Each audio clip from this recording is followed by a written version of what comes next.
Tahun Baru Imlek ini Lydia. Nah, jadi kabarnya umat Tridharma di Kota Banjarmasin tuh melaksanakan ibadah Toa Pekong Naik. Nah, ini merupakan rangkaian dalam rangka menyambut Tahun Baru Imlek Lydia. Nah, jadi kula seberataan lah ritual ini pun berlangsung dengan hikmat di Kelenteng Po An Kiong Kota Banjarmasin. Kayak apa kabarnya ini gesan kula seberataan. Saminggu parak hari perayaan Tahun Baru Imlek 2577 Kongjili, suasana hikmat di Kelenteng Po An Kiong, Banjarmasin. Di sini umat bakumpul sembahyang Toa Pekong Naik sebagai bentuk pengantaran dewa dewi ka langit nang tujuannya melaporkan amalan nang digawi manusia satahunan. Prosesnya terlihat seperti ibadah rutin, tagal secara makna tahun ini menjadi sangat penting marga memasuki siklus tahun kuda api.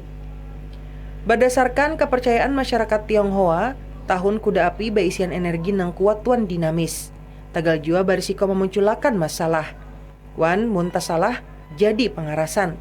Sehingga dengan ibadah ini, umat diharapkan kawa lebih bahati menjaga diri, menjaga kesabaran, wan tetap tenang menghadapi permasalahan sosial atau ekonomi di tahun kaina. Pengurus Kelenteng Po An Kiong jua memutuskan kadang melaksanakan tradisi seperti atraksi barongsai Imlek tahun ini. Marga menjaga toleransi nang tak imbai wan bulan suci Ramadan.